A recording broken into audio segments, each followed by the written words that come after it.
हाल्ने पनि मूर्ख तरिकाले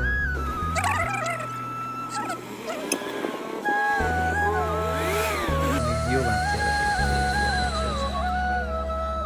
हुन पनि यस्तो थियो है अझसँग त मजा भएको थियो मेसिन पनि रेडी भयो आवाज पनि अहिले त त्यहाँको बहिनीहरूले त आवाज पनि सुनेन अहिले त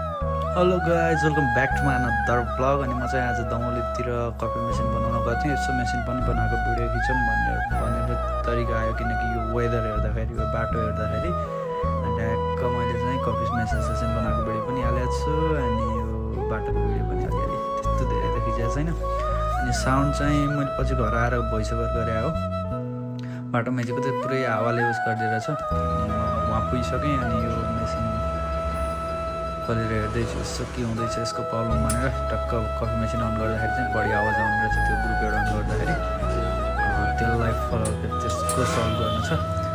त्यसपछि गएर यसको यतापट्टिको यो ग्राइन्डर पनि बिग्रिएको छ त्यो ग्राइन्डर पनि बनाउनु छ अनि ग्राइन्डर यसो खोलेर हेरेको चाहिँ के हो भने यो भाँच्यो हुन पनि यस्तो थियो है क्लिन अब त्यसको चाहिँ पुरै त्यो सब गरिसक्यो सबै गरेछ कि एउटा चेन्ज गर्छु अनि यसलाई चेन्ज गरेर हेरेपछि भाँचेको गियर भाँच्छ त्यो कालो डल्लोमा छ नि झ्याट्टा छोडेको भएर पहिला रोकिन्थ्यो त यस्तो तान्दाखेरि रोकिन्थ्यो पहिला सर चलेछ मजाले नयाँ जस्तो फुल भइरहेको छ बनाउँदा पनि बबालको छ बनाउँदा मेसिन पनि रेडी भयो आवाज पनि अहिले त त्यहाँको बहिनीहरूले त आवाज पनि सुनेन अहिले त कफी खसेकै थाहा नहुने भयो भनेदेखि तपाईँहरू पनि क्याफे होला हो कोही हो मेसिन त्यस्तो बिग्रिएको छ कसैलाई देखाउनु भक्क हुनुहुन्छ र मेसिन बनाउनु मन लागेको छ भने एकचोटि कन्ट्याक्ट गर्नुहोस् मेसिन चाहिँ तपाईँले फाइन पाउनुहुन्छ बनाएको मेसिन बनाएँ ग्राइन्डर बिग्रेको थियो मेसिन बनाएँ अब निस्किरहेको छु बाटो चाहिँ बवाल छ हाम्रो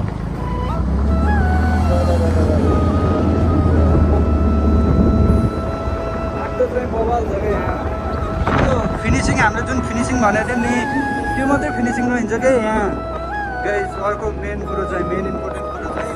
हामीले जुन फिनिसिङ सोचेको थियौँ त्यसपछि नै अर्को क्लियर हान्दो रहेछ अनि त्यसपछि खुसी रहेछ म अहिले त्यहाँ अलि माथि गएपछि देखाउँछु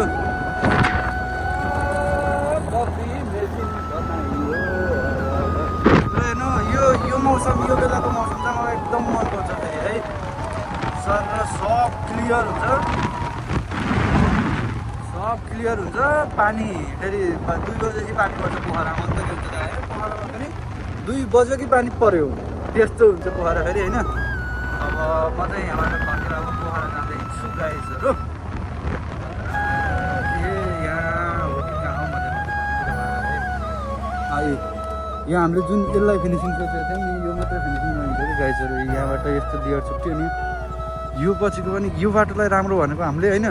यो पछि पनि यतिको लेयर फेरि प्रिन्ट हुन्छ के अरे प्रिन्ट भनेको छु के अरे पिच हुँदो रहेछ कि भनेको यो बाटो फुल गर्दा त बब्बाल हुन्छ अहिले चाहिँ यस्तो मजा भइरहेको छ होइन म त यसोबाट अहिले चाहिँ यस्तो मजा भइरहेको छ यो बाटो त्यो पुरो त्यो बाटो टाइम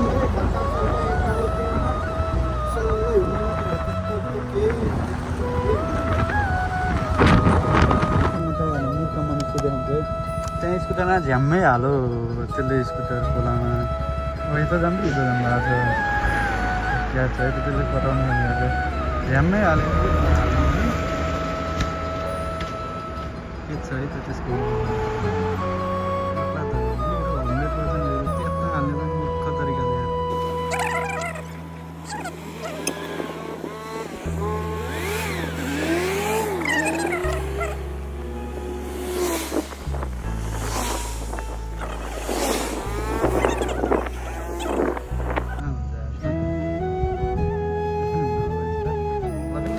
गाइजहरू त्यही हो मूर्ख तरिकाले काम गर्नु हुन्न सोचेको टाढा आयो दुईजनालाई बचाइदिए होइन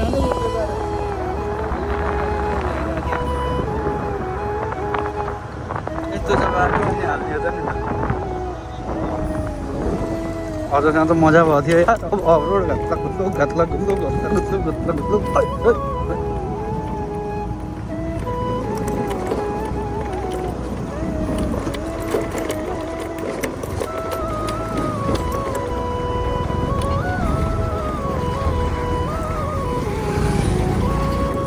हो यो हिलाबाट मेरो ट्यालेन्ट है एउटा हातले कहाँ गएर उल्टिन्छ है। अघि भर्खर त्यसलाई मूर्ख भने अब म कहाँ गएर चाहिँ सेन्टी फ्लाइट हुने हो थाहा होइन।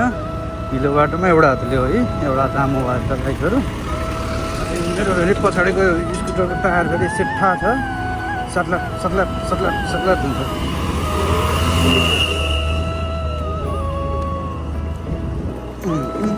कट्यो कट्यो कट्यो कट्यो कट्यो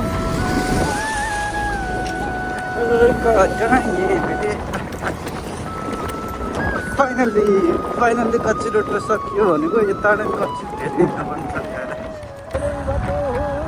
मेरै बाटो हो